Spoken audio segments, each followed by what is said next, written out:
Hello everyone, I am Jatin and today we are solving the PU first of kinematics. So guys, let's start with the first question and the question is a person moves 30 meter north, 20 meter toward east and finally 30 root 2 meter in the southwest direction. ठीक है और इसने बोला the displacement of the person from the origin. तो जो initial point है उसको origin मान के हमने सॉल्व करना है। ठीक है, तो सबसे पहले तो डायरेक्शन का जो कॉन्सेप्ट है उसको समझ लेते हैं कि इस डायरेक्शन को ईस्ट बोलेंगे, ये नॉर्थ, वेस्ट, ये नीचे साउथ। ठीक है, पर हमें कोई भी डायरेक्शन बोलता है जैसे कि साउथ वेस्ट बोलता है या नॉर्थ ईस्ट बोलता है या नॉर्थ वेस्ट बोलता है, तो उस केस में हम हमेशा 45 डिग्री एंगल पे इसको डिवाइड करेंगे। कितने एंगल पे? 45 डिग्री। तो ये मेरी नॉर्थ ईस्ट डायरेक्शन हो गई। ठीक है, और 45 डिग्री एंगल पे ही मेरी साउथ वेस्ट डायरेक्शन होगी। ठीक है, तो इस तरीके से हम सॉल्व करते हैं। अब जैसे इस क्वेश्चन में ये कॉन्सेप्ट काम आने वाला है कि मैंने इस पॉइंट से स्टार्ट किया, इस पॉइंट को मैंने ओरिजिन मान लिया और पहले मैं 30 मीटर नॉर्थ डायरेक्शन में गया। कितना? 30 मीटर। ये हो गया 30। ये पॉइंट मैंने मान लेते हैं, ये अगर ओ पॉइंट है तो ये ए पॉइंट हो गया। ठीक है, देन 20 मीटर ईस्ट डायरेक्शन में गया तो 20 मीटर ही हो गया और ये बी पॉइंट मान लेते हैं। अब हमें साउथ वेस्ट डायरेक्शन में जाना है। कौन सी डायरेक्शन में जाना है? South west. तो साउथ वेस्ट डायरेक्शन इस वाली लाइन से 45 डिग्री एंगल पे होगी। ठीक है, तो ये कहीं ना कहीं इधर इसको कट करके जा रही होगी। अब अगर मेरे को ये वाली लेंथ निकालनी है तो ये कितनी लेंथ होगी? अगर ये 20 है तो टेन थीटा से ये भी 20 ही होगा। तो टेन 45 की वैल्यू क्या थी? 1। तो ये इक्वल रेशियो में होना चाहिए तब जाकर 45 डिग्री एंगल बने। और ये मेरी अभी कैलकुलेट करने पे 20 रूट 2 आ गया। 20 रूट 2 मीटर और टोटल लेंथ कितनी है? 30 रूट 2 मीटर। तो 10 रूट 2 और आगे जा रहा होगा। कितना? 10 रूट 2 मीटर और आगे जा रहा होगा।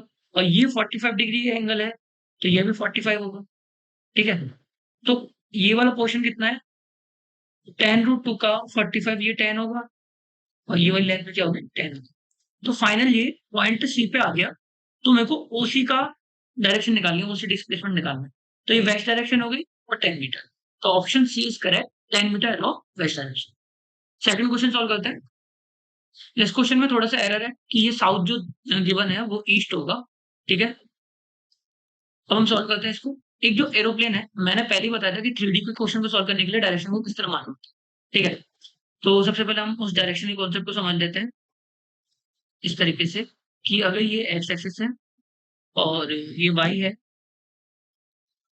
तो ये जेड है। ठीक है, तो ये माइनस का जेड होगा, ये माइनस का वाई होगा और ये माइनस एक्स होगा। तो हमने देखा था कि हम नॉर्थ डायरेक्शन इस तरीके से ले रहे थे कि अंदर की साइड नॉर्थ डायरेक्शन ले रहे थे, बाहर की साइड हम साउथ डायरेक्शन ले रहे थे। इस डायरेक्शन में हम ईस्ट ले रहे थे, इधर हम वेस्ट ले रहे थे और इसको अप मान रहे थे, इसको डाउन मान रहे थे। राइट, ये अप हो गया और ये डाउन हो गया।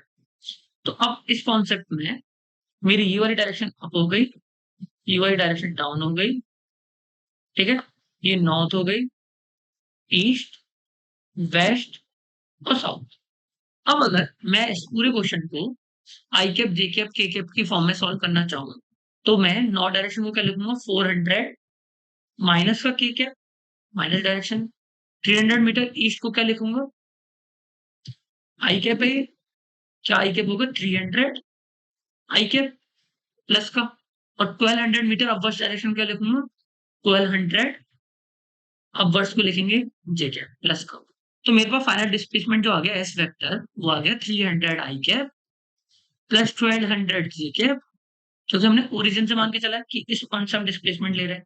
ठीक है, प्लस और माइनस का 400। ठीक है, अगर मैं इसका मॉड निकालना चाहता हूँ, इसका मैग्नीट्यूड निकालना चाहता हूँ तो मैं क्या करूंगा? Mod of S vector will be equal to under root में 300 का स्क्वायर प्लस 400 का स्क्वायर। और फिर पहले 1200 को ले लेते हैं, 1200 का स्क्वायर प्लस 400 का स्क्वायर। तो हमने क्या किया, पहले 100 के स्क्वायर को कॉमन करके निकाल लिया तो 100 तो बाहर आ गया। 100 इंटू अंदर आया 9 प्लस 12 का 144 प्लस 16 जो कि हो गया 169, जो कि 13 का स्क्वायर होता है। तो फाइनल आंसर आ गया 1300 मीटर। तो मेरा ऑप्शन बी इज करेक्ट। ठीक है, ऑप्शन बी मेरा करेक्ट आंसर होगा। थर्ड क्वेश्चन पे चलते हैं। विच of the following statement is correct? तो स्टेटमेंट पढ़ते हैं। हाँ, change in the velocity can be caused by the change in the magnitude and the direction or the direction of both of the motion. तो ये statement तो correct है क्योंकि हमें पता है कि वेलोसिटी जो है वो एक वेक्टर क्वांटिटी है जो कि डायरेक्शन और मैग्नीट्यूड दोनों पे ही डिपेंड करती है। डायरेक्शन और मैग्नीट्यूड दोनों पे डिपेंड करती है। अगर मैं इन दोनों में से किसी भी एक चीज को भी चेंज कर दूंगा तो मेरा वो वेक्टर क्वांटिटी चेंज हो जाएगी। तो फर्स्ट तो करेक्ट है। When the velocity of an object goes on changing, it's said to be accelerating motion or decelerating motion, ठीक है। तो ये भी करेक्ट है। अगर वेलोसिटी चेंज हो रही है तो उसको एक्सीलरेटेड मोशन बोलेंगे। तो इसका आंसर होगा ऑप्शन सी, ठीक है। आगे बढ़ते हैं। A car travels from A to B at a speed of 20 km per hour and return at the speed of 30 km per hour. ये क्वेश्चन मैंने कराया भी था कि अगर मैं इक्वल डिस्टेंस को अलग अलग वेलोसिटी से कंप्लीट कर रहा हूँ, मतलब मैं जब ए से बी गया तो मैं 20 किलोमीटर पर आवर की स्पीड से गया था और जब वापस आया तब 30 से आया, तो मेरी एवरेज स्पीड निकालने का डायरेक्ट फॉर्मूला मैंने आपको बताया था कि वी एवरेज क्या होगा 2v1 v2 upon v1 plus v2। एक तरीका तो ये है। तो 2 into 20 into 30 divided by 20 plus 30 जो भी होगा 50। तो जब मैं इसको सॉल्व करूंगा तो मेरे पास फाइनल आंसर क्या आ जाएगा 24 किलोमीटर पर आवर, ये होना चाहिए। तो ऑप्शन बी इज करेक्ट। और दूसरा तरीका क्या है, देखो मैंने माना कि ए से बी की जो डिस्टेंस है वो एस है। क्या है, एस है। तो ए से बी में जाने में मेरे को टाइम कितना लगा होगा एस बाई 20। अगर मैं इसको एस किलोमीटर मान लेता हूँ तो S kilometre by 20 kilometre per our जो कि हो जाएगा एस बाई 20 आवर्स, राइट। और टी बी ए मान लेता हूँ तो S kilometre divided by 30 kilometre per our, right. तो ये क्या हो गया एस बाई 30 आवर्स। तो मेरे को टोटल टाइम पता है और टोटल डिस्टेंस क्या है 2s। तो 2s divide by total time कितना हो गया S by 20 plus S by 30। ये अभी किलोमीटर पर आवर में चल रही बात है ना। तो एस से एस कैंसिल आउट हो गया और मेरा फाइनल आंसर क्या है 2 into 20 into 30 divided by 20 plus 30। तो सेम आंसर आएगा 24 किलोमीटर पर आवर। आगे चलते। One car moving on a straight road covers 1/3 of the distance with this velocity and the rest with this। तो मैंने माना कि ए से बी पे जा रहे हैं हम, ठीक है, जिसकी टोटल डिस्टेंस एस है और 1/3 पार्ट कितना हो गया एस बाई 3 और बाकी का पार्ट कितना हुआ 2s बाई 3 डिस्टेंस मान ली मैंने। और पहले पार्ट को उसने कवर किया किस स्पीड से 20 किलोमीटर पर आवर से और बाकी के पार्ट को 60 किलोमीटर पर आवर से। तो मैं दोनों के लिए टाइम की वैल्यू निकालूंगा। टाइम कितना आएगा एस बाई 60 आवर। कैसे निकाला, एस बाई 3 तो हमारी डिस्टेंस हो गई और डिवाइड बाई 20 कर दिया तो S by 3 divide by 20 hour होगा जो कि होगा T equal to S by 60 hour, ठीक है। और अगर मैं इसको सिंप्लीफाई करूंगा तो क्या आएगा T equal to 2s by 3 distance divide by velocity या स्पीड 20 किलोमीटर पर आवर। इसको जब मैं सिंप्लीफाई करूंगा तो मेरा आंसर क्या आएगा एस बाई 90 आवर। तो अगर मैं टोटल टाइम निकालना चाहूँ तो क्या करूंगा S by 60 plus S by 90 और इसको सिंप्लीफाई करने पाएगा 183। तो 5s बाई 180 आएगा। और अगर मैं इसको कैंसिल आउट करूंगा तो s बाई 36 मेरा होगा, ठीक है। अब मेरे को क्या निकालना है कि एवरेज वेलोसिटी कितना था। तो वो कितना होगा टोटल डिस्टेंस कितना है s और वेलोसिटी टाइम कितना लग रहा है S by 36 kilometre, sorry S by 26 hour और ये एस किलोमीटर है।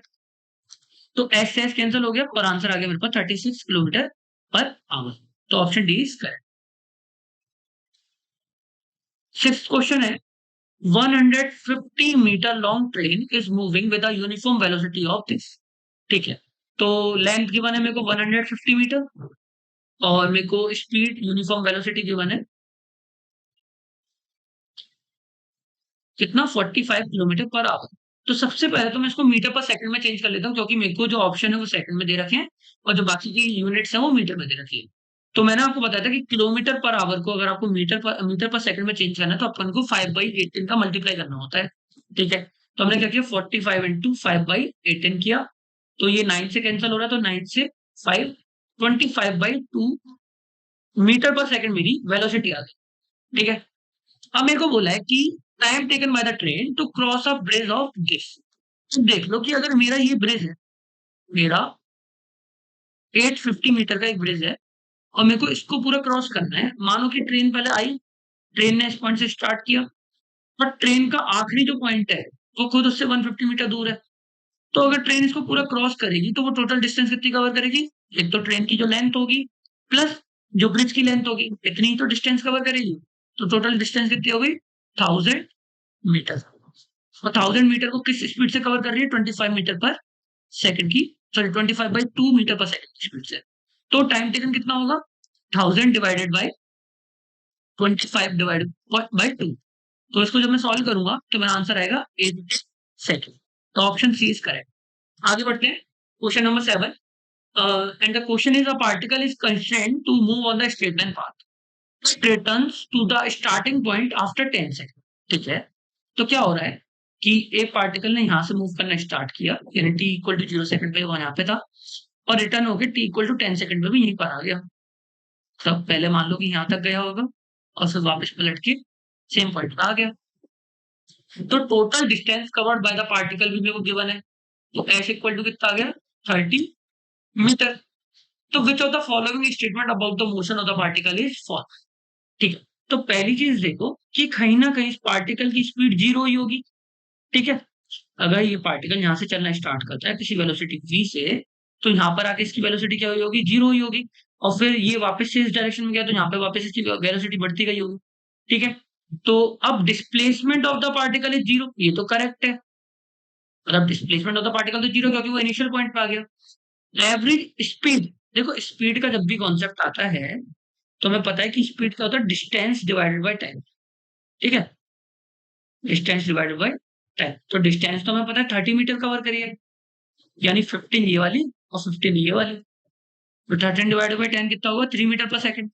तो ये स्टेटमेंट भी करेक्ट है। Displacement of the particle is 30 metre, तो ये गलत है।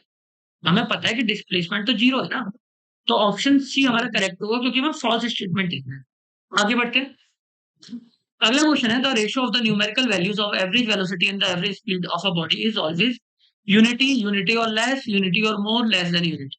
तो देखो मैंने आपको बताया था कि वेलोसिटी जो होगा वो हमेशा लेस देन और इक्वल टू स्पीड होगा। ठीक है, वेलोसिटी जो होगा वो हमेशा लेस देन और इक्वल टू स्पीड होगा। ठीक है, तो हमें रेशियो किसका देखना है? वेलोसिटी डिवाइडेड बाय स्पीड का। तो वो हमेशा वेलोसिटी डिवाइडेड बाय स्पीड की अगर मैं बात करूं तो इसका मॉड हमेशा लेस देन और इक्वल टू 1 होना चाहिए। ठीक है, तो ऑप्शन बी इज करेक्ट। आगे बढ़ते हैं, a person travels along a straight road for the first half time with v1 and the next half time with v2। तो मीन वेलोसिटी क्या होगी? ये तो सीधा ऑप्शन है, v1 plus v2 divided by 2 होनी चाहिए। जब भी हमने बोला कि हाफ हाफ टाइम के लिए बात चल रही हो तो ऐसे निकालते हैं। फिर भी प्रूफ कर लेते हैं इसको। मैंने लेक्चर में प्रूफ किया था कि ए पॉइंट से बी पॉइंट पे जा रहा है और हाफ ऑफ टाइम के लिए अलग अलग वेलोसिटी जा रहा है। मैंने मान लिया कि टोटल टाइम टेकन टी है, टोटल टाइम टेकन टी है, और वो T1 और T2 दो टाइम स्लॉट में इसको कवर कर रहा है हाफ ऑफ टाइम के लिए। तो T/2 टाइम तक इतना कवर किया और T/2 टाइम तक इतना कवर किया। ये V1 से किया, ये V2 से किया। अगर मैं बोल दूं कि ये कंप्लीट जो डिस्टेंस है वो S है, कितनी है? S है। तो S1 पार्ट कितना होगा, यानी ये S1 पार्ट कितना होगा और ये S2 पार्ट कितना होगा? तो S1 क्या होगा? वेलोसिटी इनटू टाइम, तो V1 T/T होगा, राइट। और S2 क्या होगा? V2 T/2 होगा। तो S जो है मेरा वो S1 प्लस S2 है, तो वो क्या हो जाएगा? T/2 कॉमन आ जाएगा और V1 प्लस V2 हो जाएगा। ठीक है, और टोटल टाइम तो T ही है, तो वेलोसिटी क्या होगा? Total distance upon total time. तो ये कितना आ गया? T/2 V1 plus V2 divided by T, तो T से T कैंसिल हो गया। तो फाइनल आंसर क्या आ गया? V एवरेज के लिए V1 प्लस V2 बाय 2, ये मेरा फाइनल आंसर होगा। तो ऑप्शन बी इज करेक्ट। आगे बढ़ते हैं, the correct statement from the following is, a body having zero velocity will not necessarily have zero acceleration। ठीक है, अगला स्टेटमेंट है कि zero velocity will necessarily have zero acceleration. Third है, uniform speed can have only uniform acceleration, non uniform velocity will have zero acceleration. हमें correct statement देखिए। तो पहला जो स्टेटमेंट है वो कह रहा है कि अगर जीरो वेलोसिटी है तो ये कंफर्म है कि उसका एक्सेलेरेशन भी जीरो होगा। मतलब ये कंफर्म नहीं है कि वो एक्सेलेरेशन जीरो। तो देखो ये केस जो है, अगर मैं इस केस की बात करता हूँ तो हम इसके कंट्रोवर्सी स्टेटमेंट पर ध्यान देंगे कि इन दोनों में से कौन सा सही है। और अगर मैं यूनिफॉर्म स्पीड की बात करूं तो यूनिफॉर्म एक्सेलेरेशन नहीं होगा, यूनिफॉर्म स्पीड होगा तो एक्सेलेरेशन क्या होगा, जीरो होगा। तो ये स्टेटमेंट तो करेक्ट है, ये स्टेटमेंट करेक्ट है।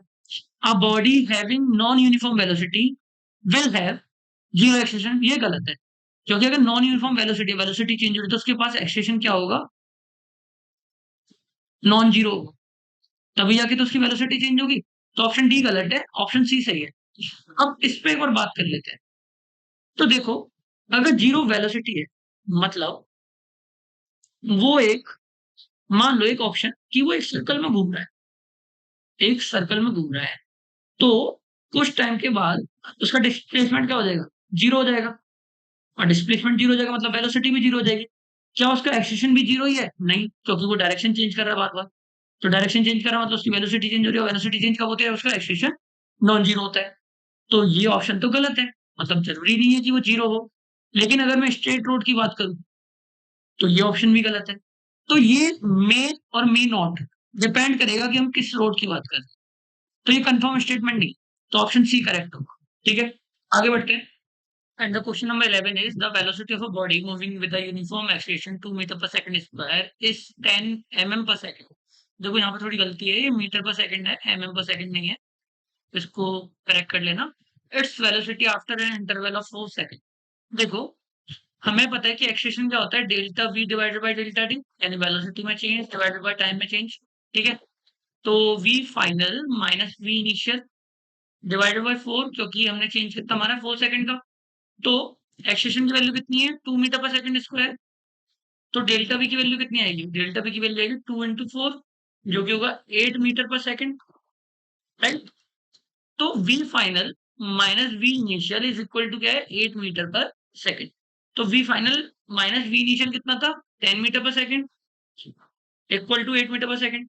तो सीधे सीधा है कि वी फाइनल की वैल्यू कितनी आ जाएगी, 18 मीटर पर सेकंड। तो ऑप्शन डी इज करेक्ट। आगे बढ़ते हैं। Question number 12 is consider the acceleration velocity displacement of a tennis ball as it falls to ground and bound back, direction of which of these change in the process। देखो वैसे ये question ना आपका अगले मतलब थर्ड लेक्चर में free fall motion होगा, वहां से अच्छे से कवर होगा फ्री फॉल मोशन का है। लेकिन फिर भी देख लेते हैं, थोड़ा बहुत अंदाजा तो हमें भी है। मान लो कि वो बॉल पहले यहाँ पे थी, ठीक है, और वो डाउन आ रही है, देन वो इससे रिबाउंड होके वापस ऊपर जा रही है। तो पहले एक्सेलरेशन तो नीचे की साइड ही होगा, जो ग्रेविटेशनल एक्सेलरेशन होगा वो तो नीचे की साइड ही होगा, चाहे ऊपर जाए नीचे जाए उसका मतलब नहीं है। वेलोसिटी जो होगी, जो वेलोसिटी होगी वो पहले नीचे की साइड होगी और बाद में ऊपर की साइड होगी। राइट, तो वेलोसिटी की डायरेक्शन तो चेंज हो रही है। तो ऑप्शन डी तो गलत हो गया। ठीक है, और ऑप्शन सी भी गलत हो गया, क्योंकि एक्सेलरेशन भी कांस्टेंट ही है, एक्सेलरेशन नीचे की साइड। तो ना एक्सेलरेशन चेंज नहीं हो रहा, तो ये ऑप्शन गलत हो गया। और वेलोसिटी चेंज हो रही है तो ये ऑप्शन गलत हो गया, बचे ये ऑप्शन। तो अब देखो डिस्प्लेसमेंट क्या होगा, इनिशियल पोजीशन ये है। अगर ये बॉल नीचे आ रही है मान लो किसी इस पॉइंट पे, तो भी डिस्प्लेसमेंट इस डायरेक्शन में होगा। ठीक है, मान लो अभी यहाँ टच कर गई तो भी डिस्प्लेसमेंट इसी डायरेक्शन में होगा। मान लो रिबाउंड होगी अब ऊपर की साइड जा रही है तो भी डिस्प्लेसमेंट तो इसी डायरेक्शन में होगा ना, नीचे की साइड। अब वो डिस्प्लेसमेंट कम होता जा रहा है पर है तो नीचे की डायरेक्शन में ही। तो डिस्प्लेसमेंट की डायरेक्शन भी क्या है, कांस्टेंट बनी हुई है। तो ऑप्शन ए करेक्ट होगा, सिर्फ और सिर्फ वेलोसिटी की डायरेक्शन चेंज हो रही है। आगे बढ़ते हैं। An object with initial velocity 5 metre per second accelerate at the 2 metre per second square for 12 second, तो चेंज इन द वेलोसिटी। तो हमें डेल्टा वी निकालना है, delta V is equal to क्या होगा, ए इंटू डेल्टा टी। तो delta V की value क्या आ जाएगी, ए कितना है 2 और 12 24 मीटर पर सेकंड। बहुत इजी क्वेश्चन था, ज़्यादा टफ नहीं था। तो ऑप्शन सी इज करेक्ट। इसी के संग हमारी पूरी शीट कंप्लीट सॉल्व हो चुकी है। ठीक है, ये पूरी आंसर की है। इसमें देख लेना ये ऑप्शन यहाँ पे गलत है, बी ऑप्शन सही था इसका। और thank you so much guys. और डीपीपी वगैरह आपकी जो आगे जो भी होगी वो डिस्क्रिप्शन में फिलहाल के लिए होगी। काइनेमेटिक्स के बाद जितनी भी डीपीपीज आएंगी वो हम वेबसाइट पर अपलोड करेंगे, वेबसाइट लॉन्च होने वाली है थोड़े टाइम में। ठीक है, और please join the Telegram channel, like share subscribe. Thank you.